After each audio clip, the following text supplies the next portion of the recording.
Halloween is just around the corner, and so today we're going to show you how to make a jack-o'-lantern. It's simple, quick, and with good knife technique. Everyone goes home happy. So let's get started. You need a large knife because we're doing large cuts. We're using the Irish knives today. We're using the small knife, the paring knife, and both these knives have been sharpened on the Nori electric knife sharpener. This is our new KE500. Check it out on the website.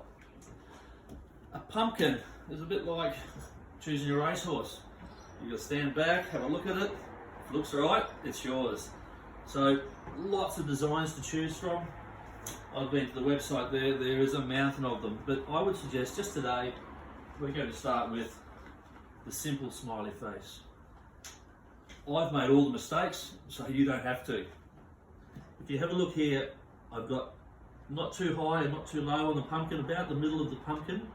I'm using lots of thirds. I've got 2 triangles up for the eyes, 1 for the nose, and then the mouth. If you want to make this a little bit more aggressive, you turn everything upside down. So the triangles are now upside down, but don't get too into it too early on your first pumpkin. So let's begin. The most important thing is to have a stable bench, and when we're doing the large cuts, to have a stable pumpkin. And so I'm going to create a little nest using tea towels. I don't do the washing up. I should.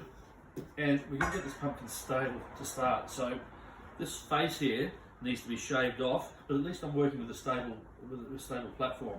And so with the large knife, I'm just going to, keeping perpendicular to the bench here, I'm just going to start trimming bits until I'm happy with the stability of it, and I am. Next,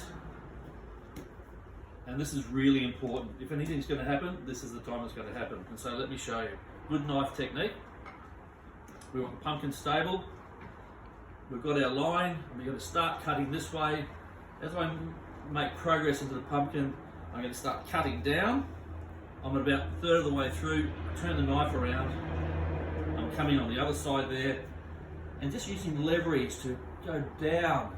This is really important, keeping the pumpkin stable. Now, I'm a third of the way through the pumpkin.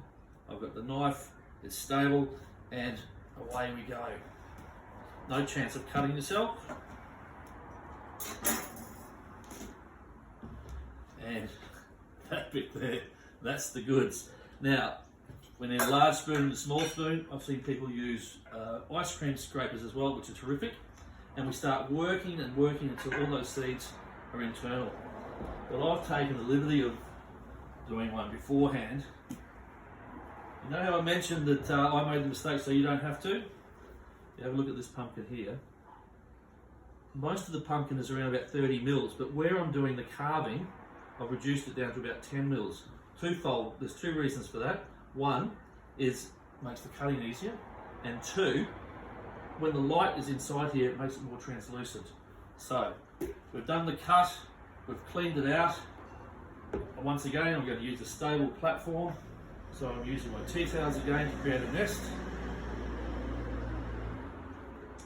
You can do the fine cutting on the like this, but I actually like to do it this way. And so now we're doing the fine cutting, and it's time for the fine paring knife. I've popped a few of these out, but you'll get the idea. We've got a good stable bench. We put the paring knife in, let the edge of the sharp knife do the work for you. We're not in any hurry. So we're cutting, following our lines. Don't worry too much about these lines, by the way, because they just wipe off with any of the alcohols, methylated spirits, eucalyptus oil and so forth. Once again, just the fine work here, following the lines. Doesn't take too long. It's very therapeutic. And so, we're ready for the pop out. This is so exciting. Guess what we're having for dinner? Pumpkin soup. So now we've got our pumpkin, it's ready, we've trimmed it out, we light the candle, we pop it in, we pop the lid back on, and we're ready for service. Now keep in mind, about 2 weeks out from Halloween, you want to carve these pumpkins out. You don't want to be 3-4 weeks out. This is just a vegetable. It's actually a fruit because it's got seeds in it. But to keep it going for as long as you can, give it a good wash out, and throw it in the fridge every night or every morning after you've finished, maybe with a wet tea towel on it. And there's your Jacko lantern.